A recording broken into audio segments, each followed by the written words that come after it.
सच में बोलूँ तो अगर प्रधानमंत्री बनने का किसी ने फ़ायदा उठाया तो नरेंद्र मोदी ने उठाया। अगर वोटर्स गलत हैं तो फिर आप प्रधानमंत्री को अपने पद से हटाइए और फिर दोबारा आप इलेक्टोरल सही कीजिए। थोड़ा सा उन्हें दिल में एक ठेस पहुंचा है कि 400 पार की जगह हम 200 पार ही कर पाए हैं, तो क्या पता जितने लोगों ने मुझे नहीं दिया है मैं उन्हें हटा के अगली बार 400 पार कर लूं।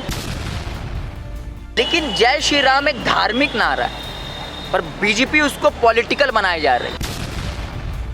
Nationalist Congress party NCP Sharad Pawar गुट की तरफ से आज कोलकाता के youth president advocate Arsalan Khalid ने इलेक्शन कमीशन के बाहर एक प्रोटेस्ट निकाली। इस प्रोटेस्ट में उन्होंने एसआईआर को लेकर के जोर शोर से आंदोलन किया। उनका कहना था कि जिस तरीके से एसआईआर एक बीमारी की तरह पूरे देश भर में फैल रहा है और अब उसका अगला निशाना बंगाल है, उसको रोकने के लिए एनसीपी कुछ भी करने को तैयार है। और इसी को लेकर के डेमोक्रेसी बचाने को लेकर के, बंगाल के लोगों को बचाने को लेकर के उन्होंने आज इलेक्शन ऑफिस में अपना डेपुटेशन दिया, जिसमें उन्होंने सारी बात बताई कि किस तरीके से बंगाल के लोगों के लिए एसआईआर एक बीमारी है और एसआईआर किस तरीके से बंगाल के लोगों को, बंगाल की डेमोक्रेसी को खत्म कर देगा। और इसी के साथ उन्होंने ये भी कहा कि जिस तरीके से बाकी सारे राज्यों में एसआईआर को लेकर के जो आवाज उठ रही है वो कितनी ज्यादा सही है।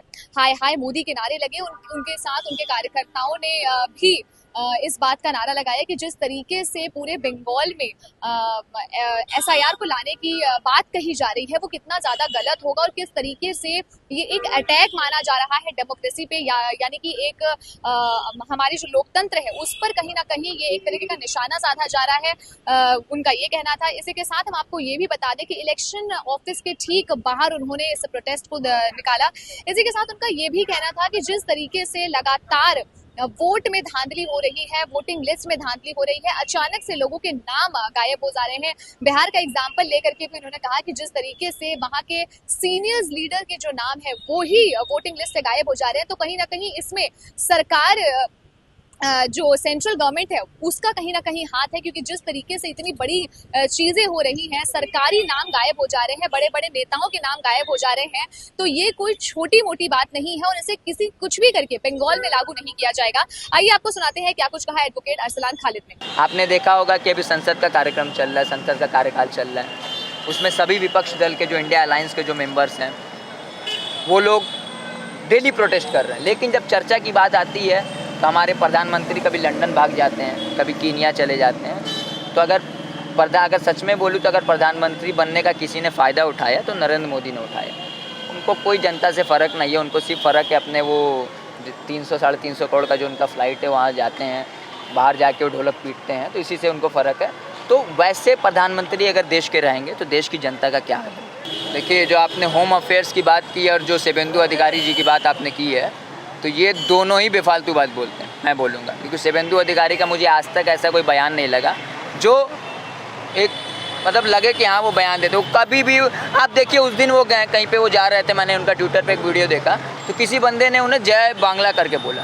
तो ये तो गर्व है हमारा, हम बोल सकते हैं। तो उनको वो चीज़ बुरा लग गया, क्योंकि उनको पता है कि हिंदुत्ववादी से ही उनकी सरकार बनेगी।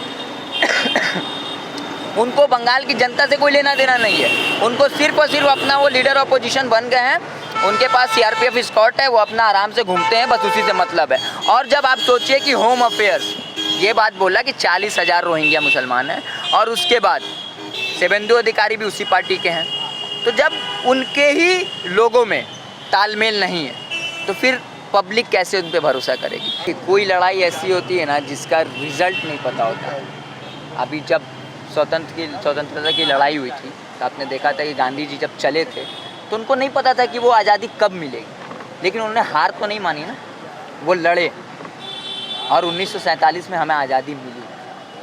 तो हमारी ये जो लड़ाई है, मैं ये नहीं बोल सकता कि 1 महीने में ये पूरी हो जाए, हो सकता है 2 साल, 2 महीने, 4 महीने, 6 महीने लगे, लेकिन हम इस अन्याय के खिलाफ लड़ेंगे। देखिए, आप राम, जय सिया राम मैंने क्यों बोला, सीता माँ और राम जी, मैंने इन दोनों को जोड़ के बोला। जय श्री राम बोलिए तो भी प्रॉब्लम नहीं है, लेकिन जय श्री राम एक धार्मिक नारा है, पर बीजेपी उसको पॉलिटिकल बनाए जा रही है। राम के नाम पे वोट नहीं मांगा जाता है, ना राम के नाम पे वोट मांगिए, ना अल्लाह के नाम पे वोट मांगिए, ना किसी के नाम पे वोट नहीं मांगिए, आप अपने काम के नाम पे वोट मांगिए।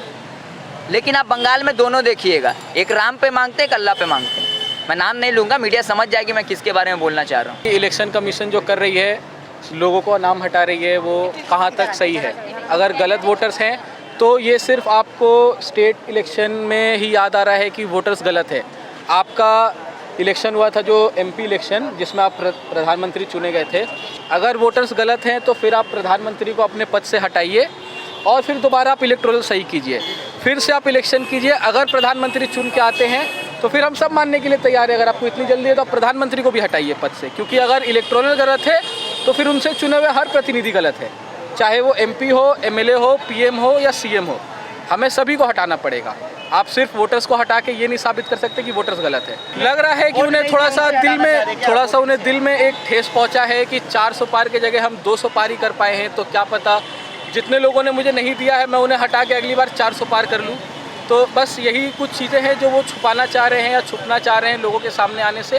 तो वो इन सब चीज़ों को ला रहे हैं सामने, आपके सामने SIR ला रहे हैं। NRC करने के लिए आपने बोला आज इतना साल हो गया, आप खुद लागू नहीं कर पाए, लेकिन इलेक्शन के टाइम पे आप इलेक्शन कमीशन को आगे करके NRC करवा रहे हैं। ये तो कोई अच्छी चीज़ नहीं है। अगर आपको NRC करना है आप अपनी मिनिस्ट्री से करवाइए, आपके लोगों को लाइए आगे। अगर लोग आपको जो जो डॉक्यूमेंट चाहिए आप एक लिस्ट बना करके पेश कीजिए, बस इलेक्शन के नाम पे मत कीजिए। इलेक्शन से हट के आप कीजिए, आप अपना एक कमेटी फॉर्म कीजिए, आप अलग अलग चीज़ें कीजिए। आपने जातिवाद जनगणना कराई, आप वैसे NRC की भी जनगणना कराइए, लेकिन एक अलग से कमीशन फॉर्म करके कराइए। क्या आप बनना चाहते हैं एक प्रोफेशनल ब्यूटी एक्सपर्ट? तो अब आपके लिए है एक गोल्डन अपॉर्चुनिटी जो बदल सकता है आपका करियर और आपकी जिंदगी। Rubina Kazi salon and academy एक ऐसा नाम है जो आपको दे रहा है professional training, beautician, skin, hair, cosmetology के हर कोर्स में। यहाँ सिर्फ 45 दिनों में ही दे सकते हैं आपको चुनिंदा ट्रेनिंग, बेसिक से लेकर इंटरनेशनल लुक्स तक। जी हाँ, 10 एक्सक्लूसिव लुक्स की expert training, Brazilian makeup, water resistant makeup, illuminated look और भी बहुत कुछ सीखने को मिलेगा। और सबसे बड़ी बात, ISO बेस्ड कोर्स जो कि वर्ल्ड वाइड अप्रूव्ड है। यानी कोर्स के बाद आप दुनिया में कहीं भी जा सकते हैं और शानदार जॉब पा सकते हैं। यहाँ आपको अपने सपनों की उड़ान के लिए पैसों की कमी नहीं महसूस होगी, क्योंकि यहाँ है EMI इजी ऑप्शन अवेलेबल। पता नोट कर लीजिए, Rubina Kazi salon and academy, 4th floor, Devi market, Greek Orthodox church के पास, Hazra Kalighat, new sky wall bridge के सामने। तो इंतजार किस बात का, आज ही जुड़िए रुबीना काजी एकेडमी से और बनाइए अपना फ्यूचर और भी ज्यादा ब्राइट। सीट सीमित है, तुरंत संपर्क करें इस नंबर पर।